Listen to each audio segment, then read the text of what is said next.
All right, y'all. Y'all know what time it is. ZZ the King. Like and subscribe. Add me on Facebook. Zach King. The real Zach King. That's me. I got a special one for y'all for body horror. And this one, to be honest, as far as grotesque and the transformation of a body, is the least of the week. I ended the week, lovely in my opinion, what I'm coming with today and tomorrow, but this ain't got the gruesomeness of The Fly or Exorcist, but it's body horror at its horrifying horriblest. And this movie I'm doing today, as you seen in the thumbnail, is Get Out. Now I'm going to get the cast out the way real quick, and I'm going to give a little speech before I get into it. Let's go. We got the great Daniel Coulier, Black Panther and all of that. He is superstar rising. He played Fred Hampton in The Black Messiah. I like him very much. He's Chris Washington in this. It got Laurel character. He's Rod, a minor comedy relief kind of character for a horror movie. You need a little laugh here and there, just not too much. We got Lakeith Stanfield. He's another standout from The Black Messiah with Daniel Coulier in that.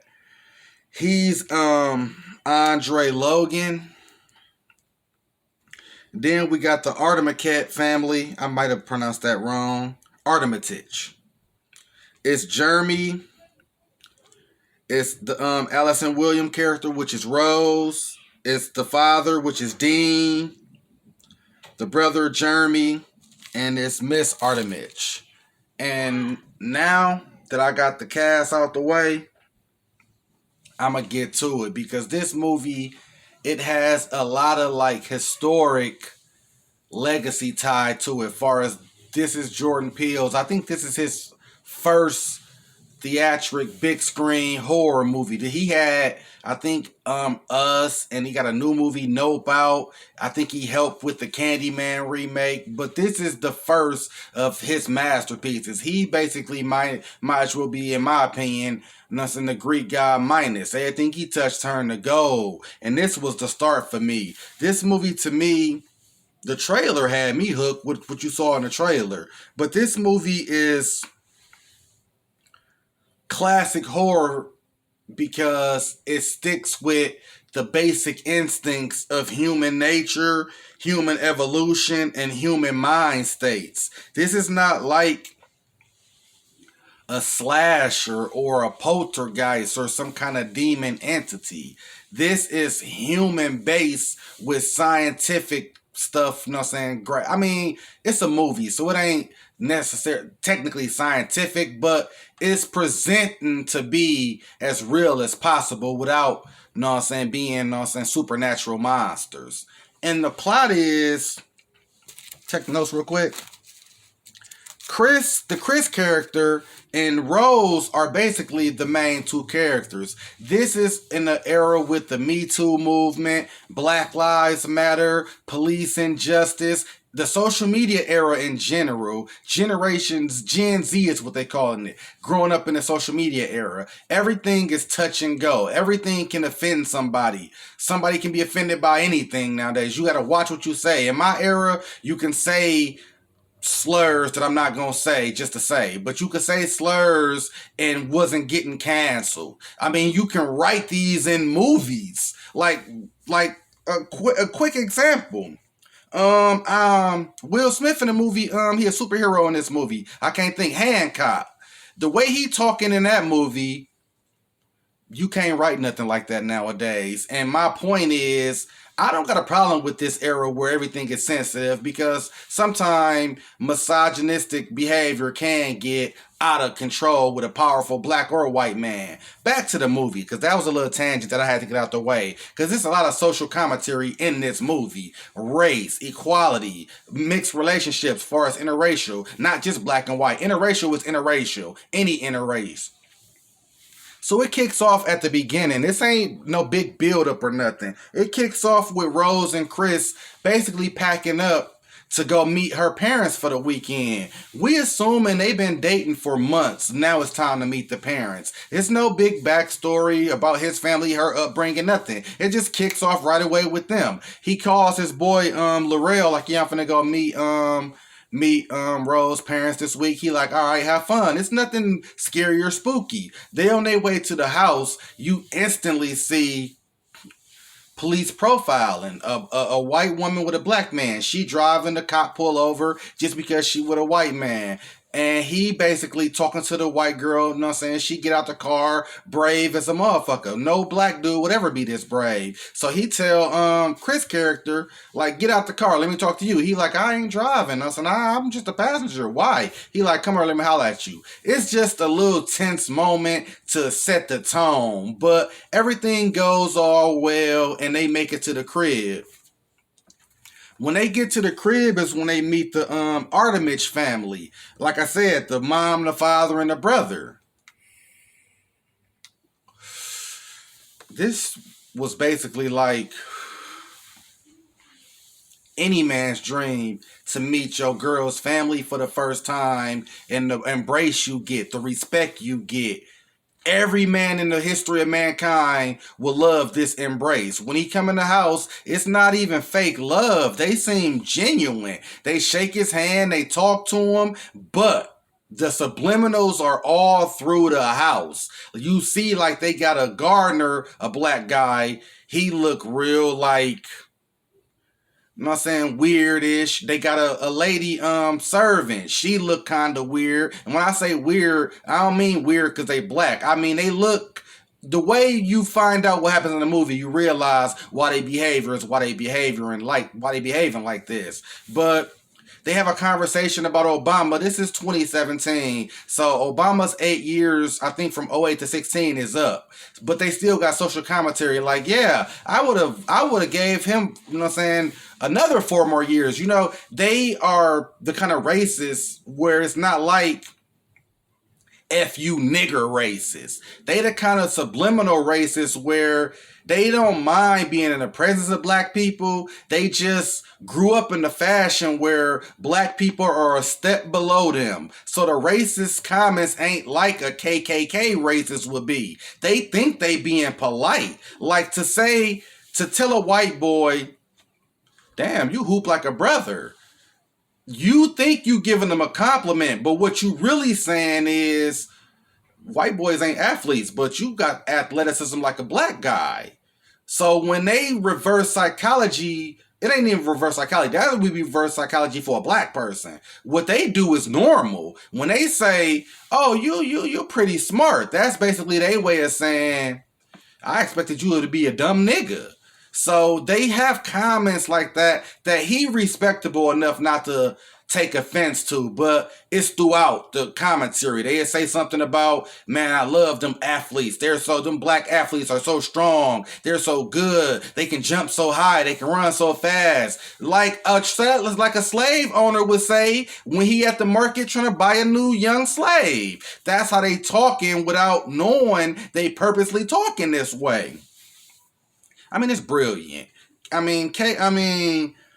Peele, this is brilliant, this writing, the social commentary. I can't say it enough. Everything about this movie was great. So then as the movie started breaking down, like one night, I think he smoked cigarettes or something, Chris. He go out to have a cigarette and he comes back in. This is where the legendary sunken place scene happened. Where the first few nights, everything been cool. It's been, like I said, subliminal shots that he been letting slide off his shoulder without getting offended. But this is the night where shit gets from subliminal to, I gotta get the fuck up out of here. After he come from smoking a cigarette,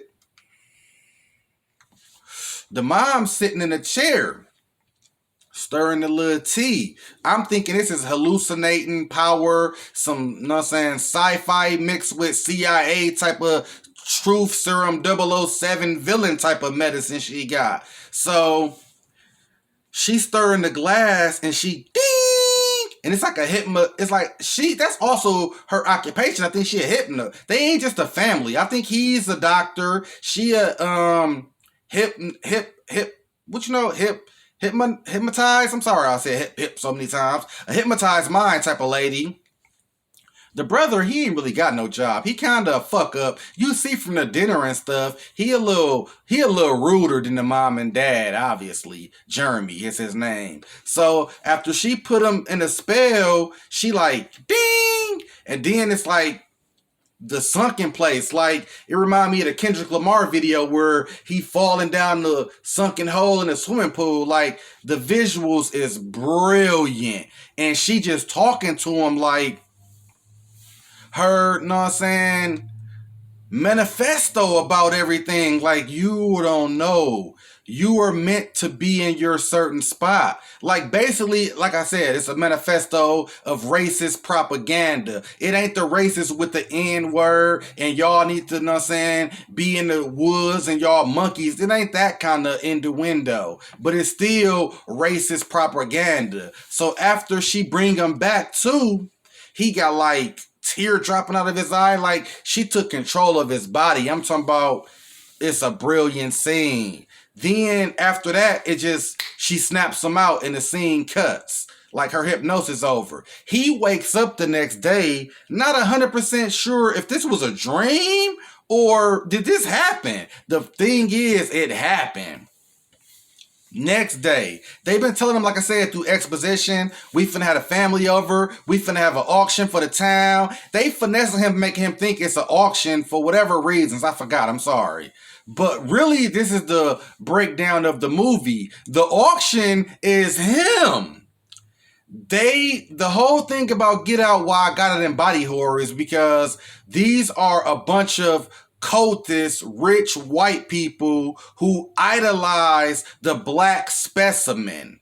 Not the brain and the technology and the smarts, but the physicality, the strength, the speed, the athleticism of an African American. So when they get sick, old, they kidnap black men, healthy young black men, and do a you know what I'm saying, Dr. Frankenstein type of thing where they take over your body and they live in their full conscious, like a brain transplant, where they're living their body, their life and consciousness inside of your body. That'd be like a white guy living his full life inside of me, taking control of my body. Not a possession, but his consciousness is inside of me. And it could be one trigger word. It could be a dog barking or a cat's meow or any kind of a bell ringing that'll trigger my real last sense of my cerebellum to kick out, and I realize somebody inside of me taking over. But this scene happens at a dramatic pace. Once they get to the auction, he walk up to the only black dude he see. You know what I'm saying? This black dude is like dating one, like I guess he a date of one of the women. What we know is her husband died and she got him as the replacement body.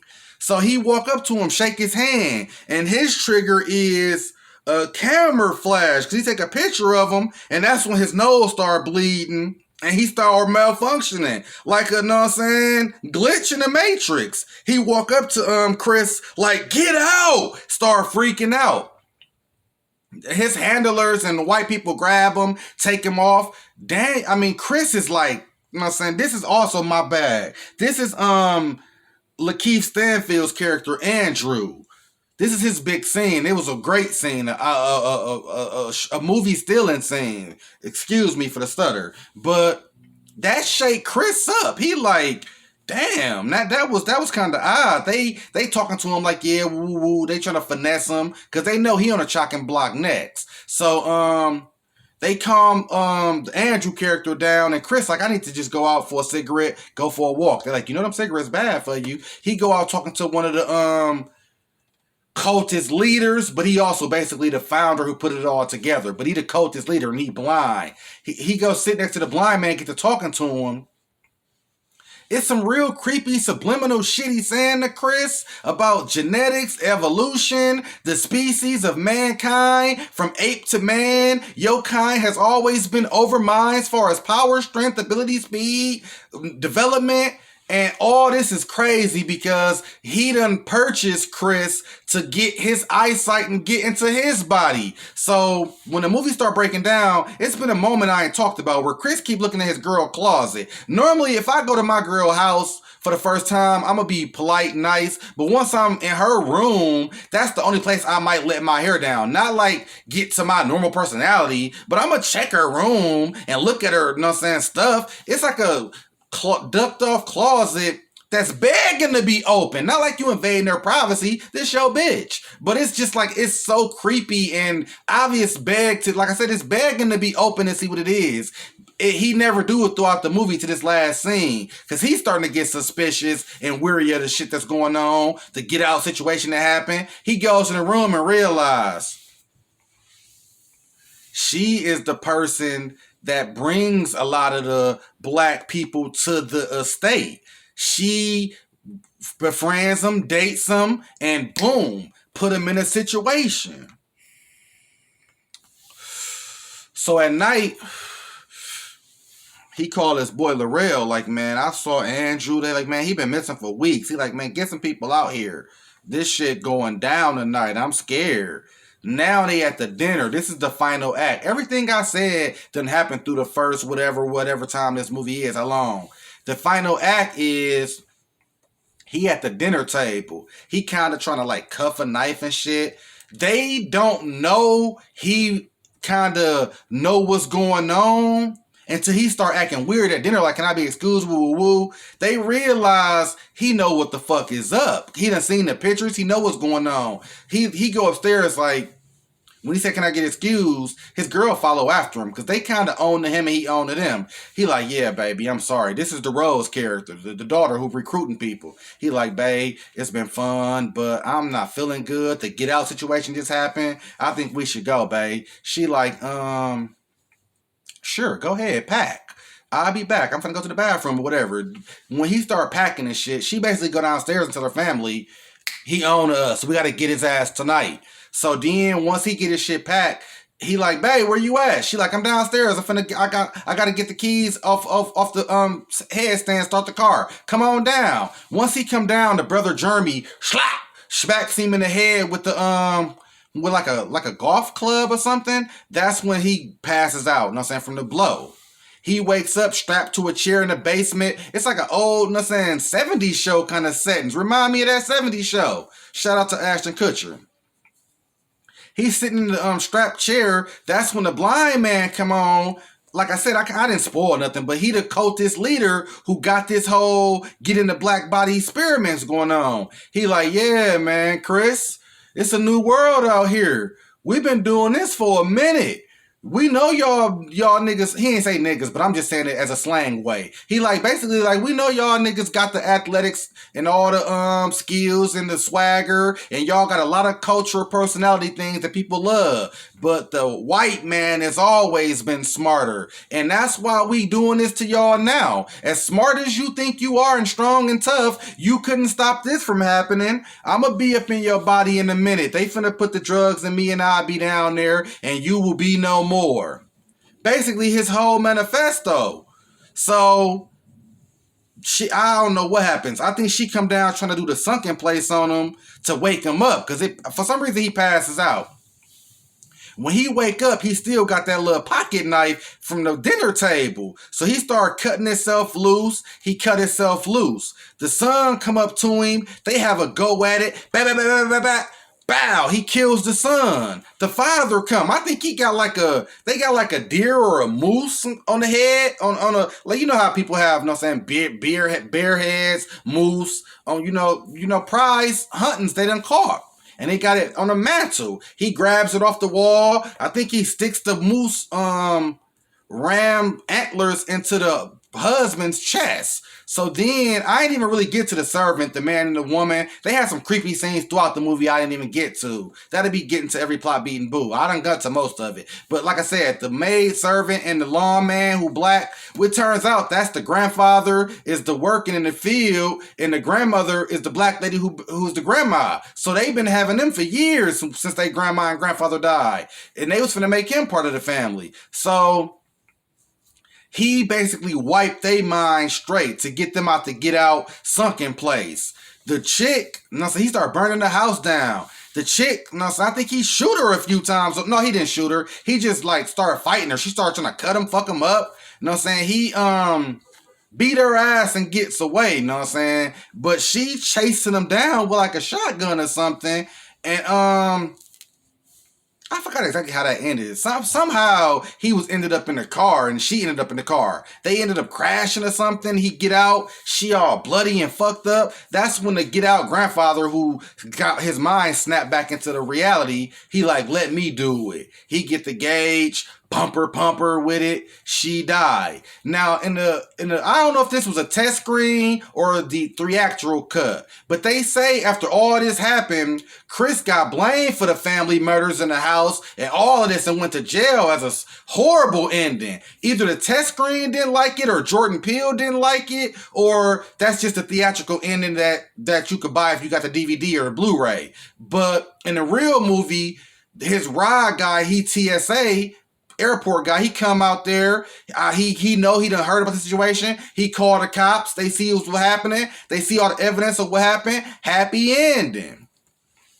I'm telling you, when this came out, this had like a minor Black Panther kind of thing. Like Black Panther was so heroic, an all-black cast, a black writer, a black director, MCU, in the white man world, we're making a black power movie. Get the fuck out of here. I never bought that because I'm old enough to remember Blade. That's like Wonder Woman. I'm the first woman superhero. What about Electro? She had a movie 20 years before you, her and Daredevil. So it's like, I was never into the Black Panther. This is for the black power shit. It was just like a black movie. Yay, it's good. No different than Blade. It's the same with this. It was a bunch of buzz because all the blackness and the black director, all that shit mattered to me, no doubt. I ain't shitting on the culture, but we overhyped it like this was like reparations or something. And it was just a great movie.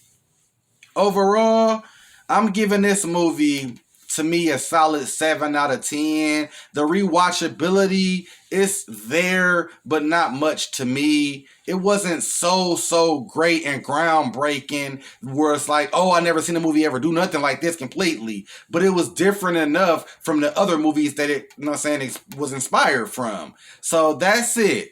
One more movie, and I saved my favorite for the last of the week. Stay tuned. And this ain't no damn spoiler. I did the announcement, and I'm going to spoil it now if it is. Species. I love this movie so much, and we're going to get to that. But there you go. ZZ the King. Like and subscribe. Facebook, Zach King. Your favorite horror channel's favorite horror channel. And I'm out.